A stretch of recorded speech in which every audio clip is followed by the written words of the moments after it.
During the classical period, Greece was divided into more than 1,000 city-states, polis. And of all of those, two city-states were the most prominent, the most powerful, the most influential. One of them was Athens.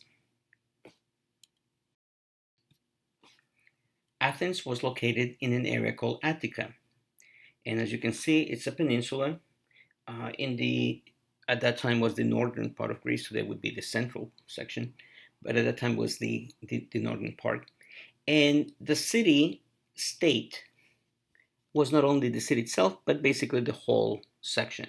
And there were basically three geographic areas that included three sectors of the general population. The city itself, Athens, with its connection to Piraeus. Piraeus is the port. In those days, there was a distance between Athens, the city, and Piraeus, the port. Today is just a neighborhood of the greater metropolitan area of Athens. The other area is the coastal towns, the villages that were, in some cases, fishing villages and also centers of trade. And the other section is the inner country. Sometimes they're known as mountain people, although they're not really mountain people, but they're out there in the countryside. And those three geographic sections make up the composition of the people of Athens. The city was called Athens after the goddess Athena, who was the goddess of war. Later, she was also made into the goddess of wisdom, but significantly, she was the goddess of war. And this is important to keep in mind because I keep saying, look at the Greeks as a warrior society. Forget for a little while about the philosophy and the history and the science and mathematics, all of that. They are warriors at heart. And that will inform many of their institutions and many of the policies that they adopt. Here we see Athenian coins showing Athena on one side and an owl and an olive branch, which are the symbols of Athena. And this is quite significant because the Athenians don't have images of kings or rulers on their coins. They have images of the goddess that represents their identity. It is the state. It is not about a person. It is about the state. And that's a new concept that appears not only in Athens but other Greek cities. And of course, when we think of Athens, we think of that beautiful, incredibly influential building that is the Parthenon. That building has influenced the architecture of the West like no other building. Uh, we see it in the buildings of every Greek city. We see it in the buildings of Rome. We see it in the buildings of the Renaissance. We see it in the buildings of the neoclassic period. We see it in modern buildings. We go to a post office or a high school, and there it is, the inspiration that the Parthenon created. And it's not only about architecture, it is about what it symbolizes, it is the values that it represents. Unfortunately, it was blown to pieces when the Venetians were laying siege to the city. It was in the control of the Turks, and the Turks stored ammunition, gunpowder inside. And when the Venetians fired, it hit the magazines, and boom, it exploded. Nonetheless, it's still a temple with no equal, and it is the symbol of the West to a great extent. So these days, which very difficult to travel abroad, maybe you can go to Nashville, Tennessee, and over there you will see a full-size replica of the Parthenon. It was actually initially built for an exhibition, and it was built on wood and plaster. But it proved a success, so they decided, why don't we build a permanent one? And they actually built a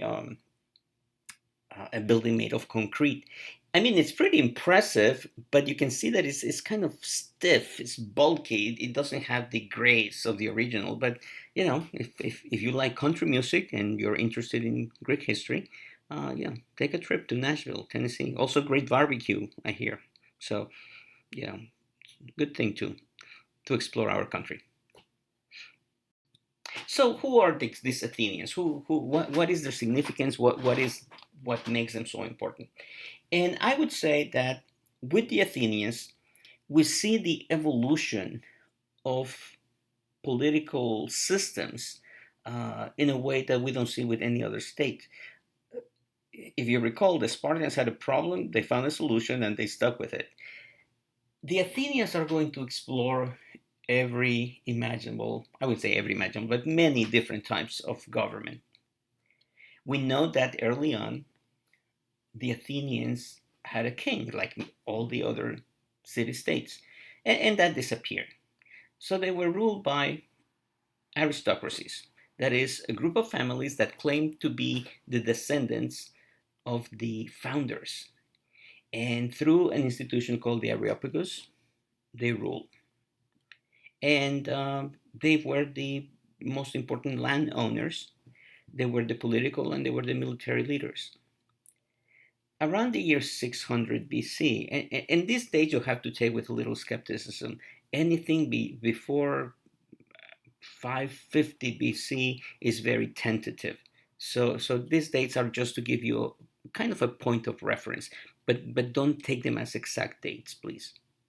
But we know that sometime a little before 600 BC, there was a man by the name of Draco.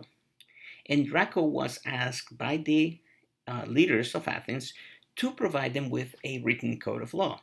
As you recall from our discussions about Mesopotamia and Hammurabi, codes of law are usually written for the benefit of the masses.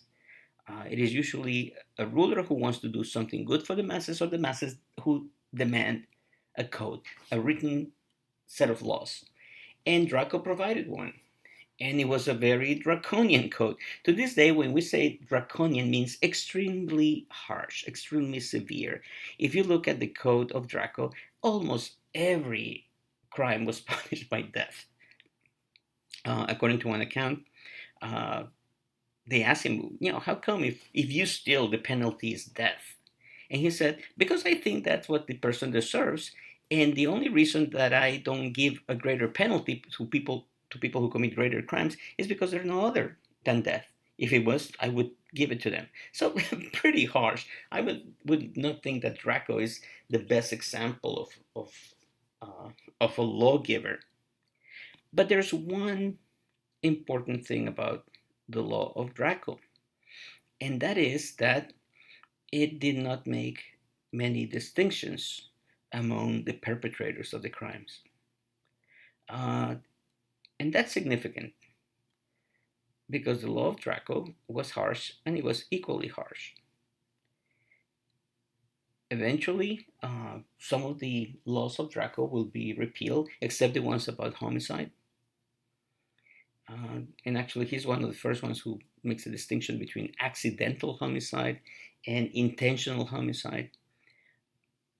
But what you see here is the beginning of a long process where the Athenians are faced with political and social issues. They want an answer, they ask someone to come up with a solution, they adopt it, and as time goes by, they realize that it was good for the time being, but you need to move on. The Spartans, they found a solution to the problem, they stuck to it until the end. Very, very conservative society. The Athenians, the opposite, extremely dynamic. They adopt something, and the moment that it doesn't work, they come up with new ideas. So, the next stage in the development of the Athenian political system is the period of Solon. And at this time, Athens is facing a series of problems. One of them is that the country is poor. And this is something that we have to remember.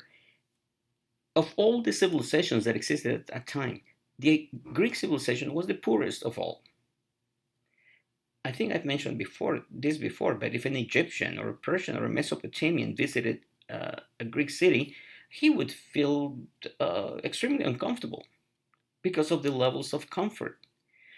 The rich people of Athens were rich in Athens, but they were not rich by any measure outside that country. And the reason was that the soil was poor. Greece is gorgeous. It's a beautiful country, but what does it produce? It does produce some farming, some grain, enough to feed people. You can raise goats and sheep and good fishing. Um, you can live a very nice, comfortable life with, by the way, a fantastic diet. If you want to have a healthy diet, eat like the ancient Greeks did: fish, olive oil, wine, bread, octopus, little lamb every once in a while. Great life. But that's not how you build empires. Uh, Greece was poor, and that meant that those who monopolize land and power in Athens were far better off than the others, and everyone else was struggling. And this is very important because in Athens, and this is something that starts to happen in other Greek cities, the state is so poor that it cannot support an army. So the defense of the city depends on volunteers, people who can make enough money to buy their own weapons and equipment, train, and fight. The hoplites that I mentioned when we were discussing the Persian Wars. Now, what happens if you're, and by the way, in order to be a hoplite, you have to be a farmer with a certain amount of land, a certain amount of income, because that is what is required to afford the equipment. So here's the problem. Athens has a subsistence economy. Most of what they produce, they eat. There's some exports. There's some money coming in from the outside, but not significant. So if you are a small farmer and there are a couple of bad harvests, you're in trouble because then you have to pawn your land. You have to go and ask to borrow money from a rich guy, and if you cannot pay it back, you lose your land. Sometimes it is even worse. You can become the person who you borrow the money from, serf. You become a serf to this person, or a slave, which is even worse. It's property. So you have a whole segment of the population who are free farmers. You have a segment that they have become serfs. They basically work for someone that they used to owe money to. They give a share of their crops. They're not truly free. And there are some people who have become slaves. Now, the latter is not a huge number. It's not like people are becoming slaves right and left and right. However, it happens. So if you are a farmer who is doing okay, you go to the market and you talk to someone and say, "Oh, you know what happened to a so and so? Well, he lost his farm and now he's a slave. He and his children have become slaves." And that's a scary thought. We are going through very difficult times as it is right now. And I'm sure some people have been touched by this pandemic and by the economic crisis, or you know someone who has been touched by this pandemic and the economic crisis, and things are hard. And even if you have not been touched by it, you're scared because it's coming to you, right? It's coming at you. It can happen to you anytime. And that sense of insecurity uh, fuels fear, resentment, and anger.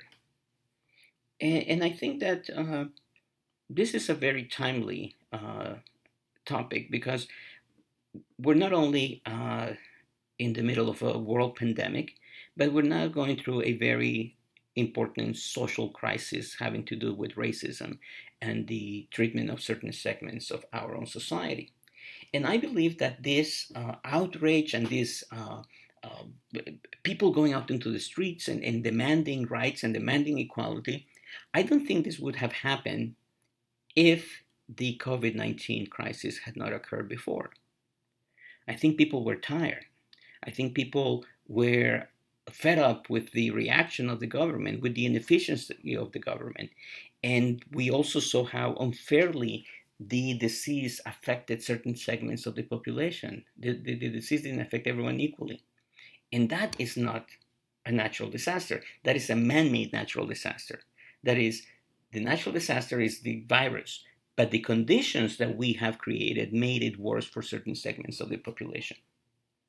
And when this very sad incident happened with the death, I would say the extrajudicial execution of George Floyd took place, uh, I think we, as a country, many people around the United States felt outrage, and the outrage at this event, this horrible thing that happened, was compounded with our frustration from 3 years.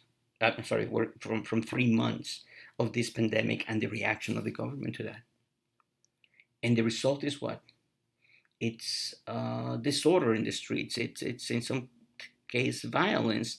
Mostly, however, it is just righteous outrage displayed in a peaceful manner. Let's be realistic. The incidents of pillaging were widespread, and there were many, but they are actually only a small percentage of what most people did, which was go out and just express their rights and peacefully speak against injustice. But what this shows is that when people are fearful and angry and resentful, there's a potential for an explosion of sentiments that can lead to uprisings and revolutions and even anarchy. And this is what the Athenians were facing. The wealthy Athenians had concentrated their wealth uh, and power in their hands. And there are people there, a farmer who probably has a big scar of a slash that he got on the face when he went to battle to fight for his country. And now he's facing uncertainty. He's afraid that if there's too much rain or too little rain next year, he or his family and his wife and children will have to become slaves in the country that he fought for. And that resentment is dangerous. So the leadership of Athens go to Solon and say Solon had a reputation for being very wise, just like Lycurgus in Sparta, right? Solon was one of the wise men of Greece.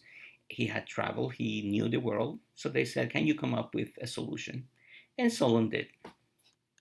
The author of what we call the oligarchic constitution of Athens was Solon. And the first thing that he does is that he divides the population of Athens into four separate groups according to income.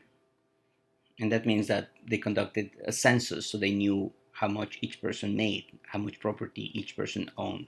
So the first level, the first category of people are the Pentakosiomedimnoi. And I'm sorry for the pronunciation, it's a very, very long name. Penta because they have to make above 500 measures of a currency that they use at a time. So they made a lot of money, let's put it that way. Very wealthy. And because they were very wealthy, they could be elected as archons, which was the highest office in the land. They could be elected as treasurers. They could participate in the Areopagus, which was kind of like the Supreme Court.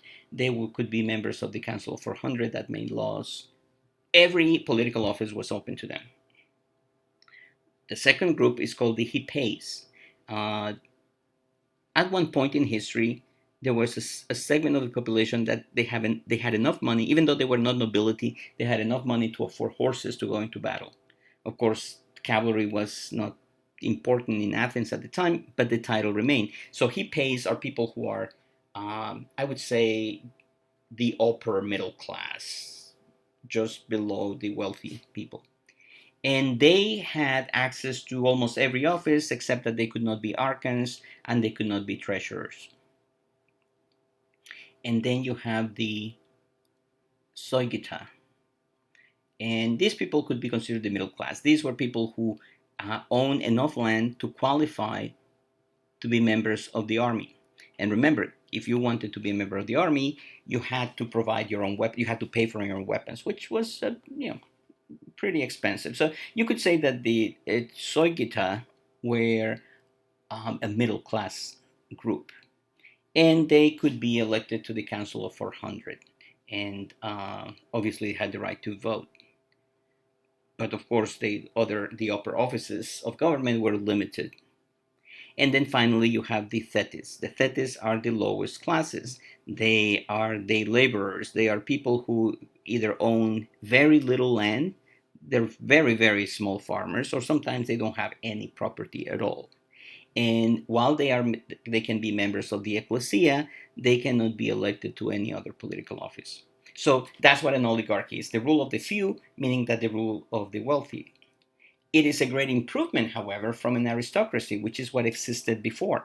Because in an aristocracy, you are born into a class, and that's it. You cannot move up or down. That's who you are. In an oligarchy, in theory, you can be born at the lowest level, the thetis, and you can improve your economic condition and eventually make enough money to be, let's say, a member of the hippies. And with improving socially and economically, your political rights increase. Not a perfect system, but an improvement, right? And that's what Athens is all about: the evolution of the system. Another important aspect of Solon's constitution was that, remember that I mentioned before that the if you owe money, you could become a slave. Well, he passed a law saying that no Athenian citizen can become a slave, no matter how much money he owes. You may have to pay money, the debt back in installments for the rest of your life. No one can take away your freedom.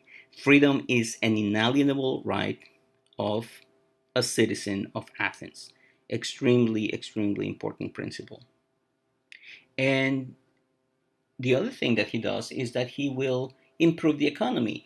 He will transform the economy from a subsistence economy, which is an economy where everything that you make you eat or use, to a uh, commercial economy, a cash crop economy, producing things that can be sold abroad and infuse capital into the country.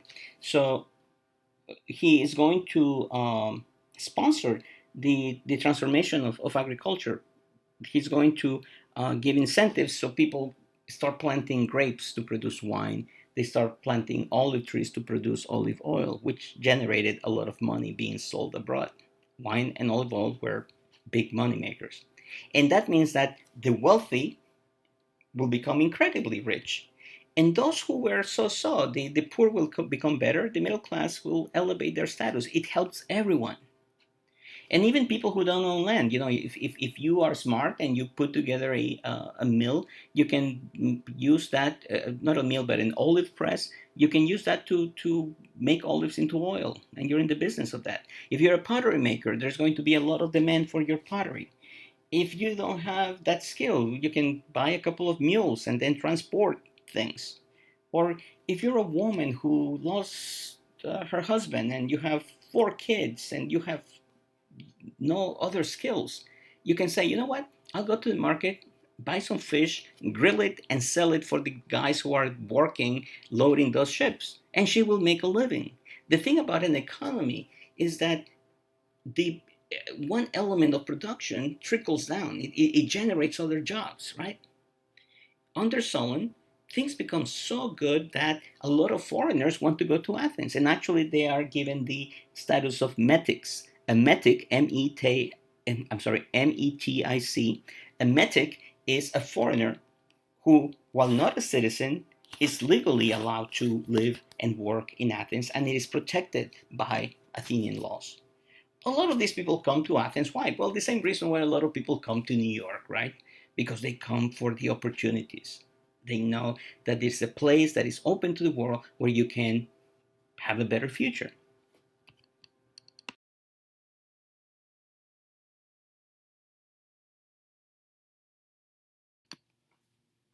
Now, in terms of government, this is what the system of Solon looks like. At the top, every year, there are 9 archons elected. The archons carry out the day to day business of government. They act as mayors, as governors, as treasurers, or tax collectors, as organizers of the official religious festivals, as recruiters and trainers of the army. The archons fulfill every important function of government.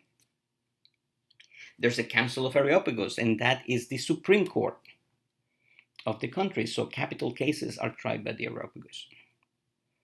And of course, that's reserved to the top class of citizens.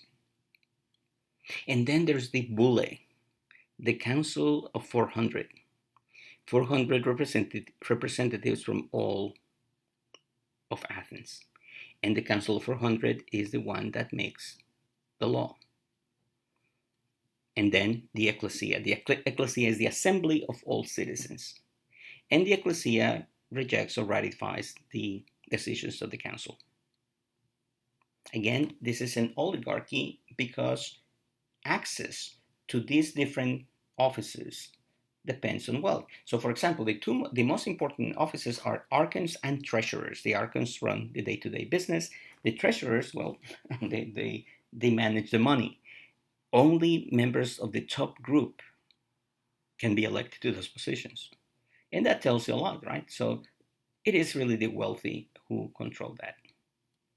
So, after uh, the system is created, Solon decides that he will just, yeah, leave the city so no one can accuse him of trying to create a system to take control, and it's better that he goes away, that his influence doesn't have any weight upon the carrying out of the business of government.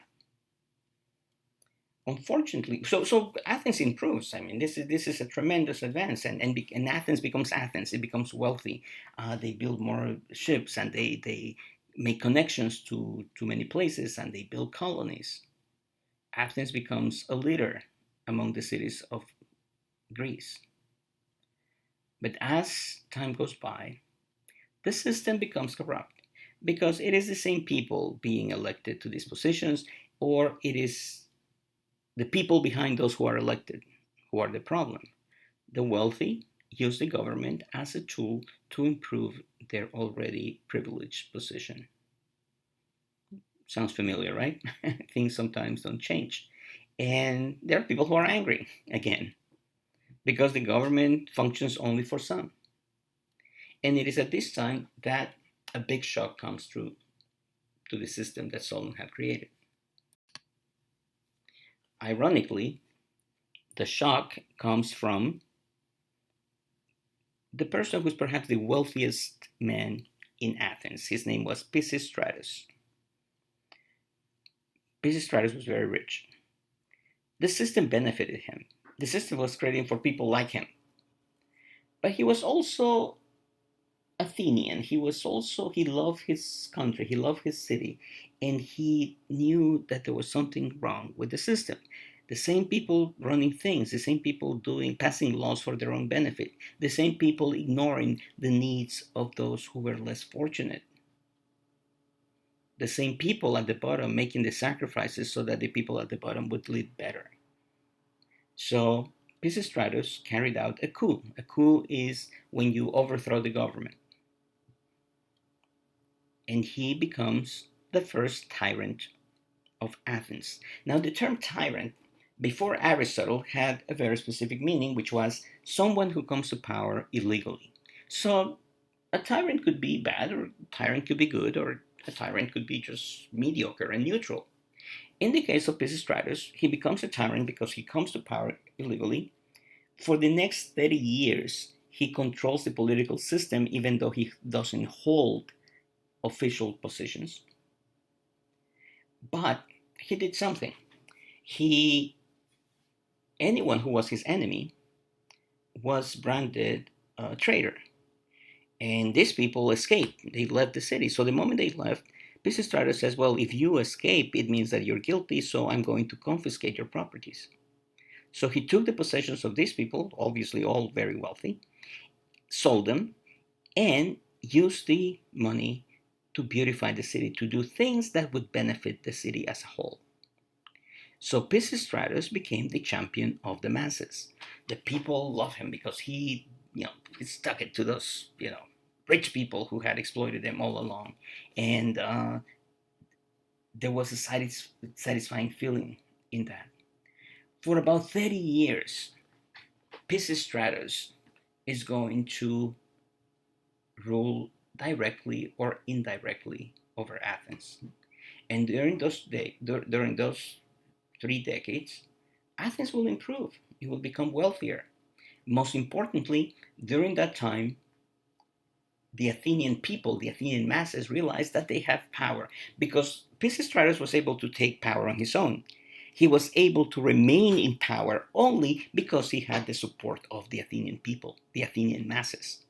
He's the first one to understand that the masses have power, and through him, the masses understood that they had power. Unfortunately, when Pisistratus died, he was replaced by his two sons, Hippias and Hipparchus. Hipparchus was, they attempted to kill him, and eventually he died. And Hippias, the brother, becomes the tyrant of Athens. And now he has become very, he was not bad at the beginning, but now he has become paranoid. He thinks that everyone is his enemy. He sees threats everywhere. So he becomes the archetypical example of the bad tyrant. Pisistratus was the good tyrant, his father, that is.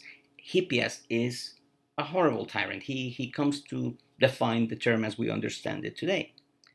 He was paranoid, he was petty, he was greedy, he saw enemies everywhere, he was violent, so he arrested people, uh, threatened them, exiled them, took their possessions. So eventually, the people are going to get angry, and some of the exiles, people who had been expelled by him, are going to go to Sparta and ask the Spartans for help. And the Spartans, who consider Hippias a threat, decide to send an army to restore uh, good government to Athens. The person who overthrew Hippias with the help of the Spartans was Cleisthenes, member of a very old noble Athenian family. He had been in exile because Hippias expelled him, and he asked the Athenians, the Spartans for help.